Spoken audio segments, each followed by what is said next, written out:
Eu acredito que aqui o município tem um papel central. Primeiro porque é quem representa, de facto, o concelho e os municípios, ou seja, é quem representa a cidade toda, e isso faz com que o município tenha que tomar as rédeas da gestão desse problema, porque se não for o município, quer dizer, não é o governo que o vem fazer, porque o governo tem que olhar para o país todo, não é? Portanto, e as juntas de freguesias são extremamente limitadas em termos de poder e em termos de possibilidade de intervir, até mesmo em termos legais, portanto, a maior parte das possibilidades está do lado do município. É o município que pode identificar, por exemplo, as casas, e agora fala-se muito na questão do arrendamento coercivo, e que foi uma das propostas do governo recentemente, mas a verdade é que já existia, agora recentemente falou-se muito porque o governo quer promover um arrendamento obrigatório para que as pessoas que têm casas vazias sejam obrigadas a alugar essas casas.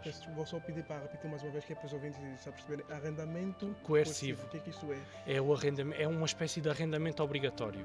Ou seja, imagina, tu tens uma casa, só que tens essa casa fechada. Por algum motivo tens essa casa fechada, decidiste que não ias vender, nem ias alugar, ou porque estás à espera de um dia ir viver para lá e estás a tentar que a tua vida reúne essas condições, o que for. Neste momento, o Estado, aquilo que, através de uma lei que tem sido discutida muito recentemente, que está a ser discutida ainda no momento, ainda não está em aplicação, quer definir que os municípios, se detectarem essas situações, devem promover o arrendamento obrigatório dessas casas. Mesmo que tu não concordes em alugar a tua casa, deves ser obrigado a alugar a tua casa, para que ela entre no mercado.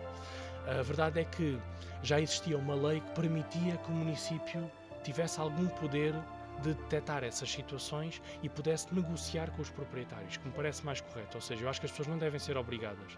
E a questão é que, se nós formos, por exemplo, ao plano de urbanização de Évora, nós percebemos que o município tem essas ferramentas.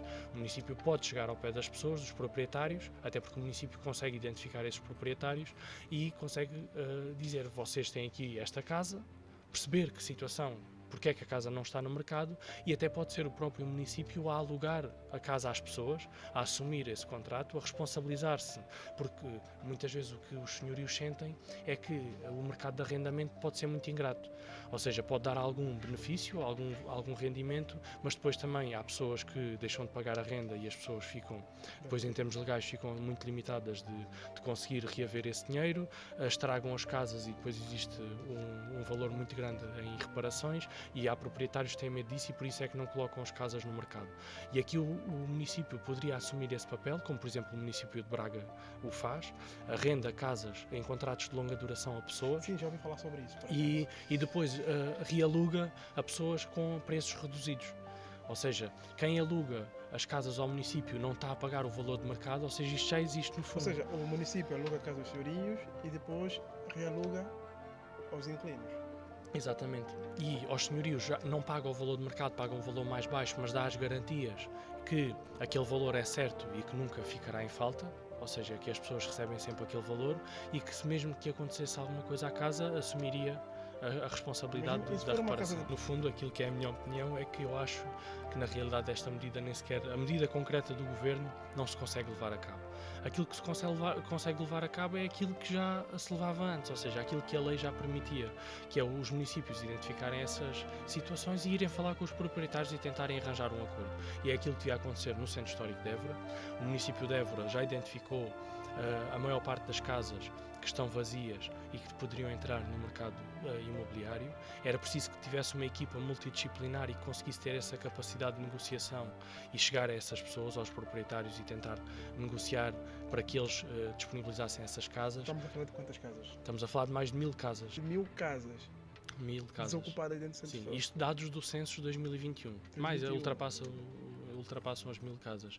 A questão aqui é, de facto, o município deveria ter essa postura, ou seja, deveria conseguir investir e tivesse ou não verbas do governo, porque eu acho que isso é uma das questões que o município tem que avaliar, e se é necessário que o governo transfira verbas para os municípios para que a constituição destas equipas, eu acho que isso deve acontecer. Portanto, aquilo que nós hoje discutimos da habitação e das propostas do governo, faz-me confusão que o governo crie estas leis e estas propostas e depois diga que os municípios têm que as executar, mas sem transferir a verba para os municípios terem recursos humanos para conseguir executar. Porque também isto quer dizer, é completamente irrealista. Os municípios muitas vezes já têm falta de pessoal, não têm dinheiro para ter as equipas todas que precisam e depois ainda têm que fazer isto. Portanto, eu acredito que, do ponto de vista da estratégia, os municípios deviam ter estas equipas e que o governo deveria transferir verbas aos municípios para eles poderem ter estas E achas equipas. que o governo não faz isso? O governo não faz isso e duvido muito E a Câmara que o faça. Municipal? A Câmara Municipal, das duas, uma, ou consegue gerir o orçamento que tem e criar estas equipas, ou então, de facto, tem que fazer pressão ao governo para conseguir esse financiamento. E no porque isso caso, é no fundamental. caso da nossa Câmara? Estás a perguntar se faz? Eu duvido muito que a nossa Câmara fale com o governo, sinceramente, tenho visto muito pouco. Ainda não vi conversações com o governo. Estava a dizer na questão da solução a curto prazo e a médio prazo. Eu acredito que esta questão, e que estava a falar da oferta de casas que já estejam construídas e que entrem no mercado, é uma solução que pode demorar algum tempo e, por isso, a solução que também deve ser equilibrada com esta, uma das propostas que nós temos e que apresentámos do ponto de vista autárquico, foi a construção também de nova habitação. Ou seja, Isto é uma coisa que faz muita falta. sim, Faz muita falta cá. e depois é preocupante quando nós percebemos que na Câmara Municipal existem projetos com mais de 5 anos que estão parados na gaveta e que não avançam. E isso é preocupante, porque nós 5 percebemos anos. que aí há responsabilidade de quem gera a Câmara Municipal e quem tem gerido a Câmara Municipal. Quais são projetos sociais ou... São projetos de construção nova, geralmente promovidos por cooperativa, ou seja, de custos controlados.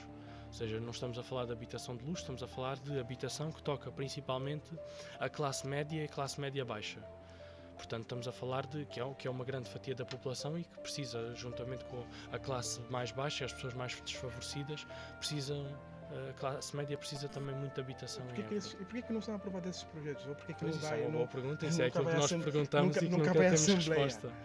Não, as questões vão à Assembleia, eu já levantei essa questão na Assembleia Municipal, mas a questão é que, de facto, isto nunca é respondido e vemos que acredito que não há vontade política de quem gera a Câmara Municipal para resolver esta situação, ou seja, há uma ideia, ou quem gera a Câmara Municipal defende uma estratégia de não construir nova habitação porque se deve utilizar todas as habitações que já existem, todas as habitações construídas. Nós sabemos é que as habitações que estão construídas, muitas delas não cumprem estes padrões do nosso habitar contemporâneo, ou seja, é muito difícil conseguir que elas sirvam as famílias de hoje em dia.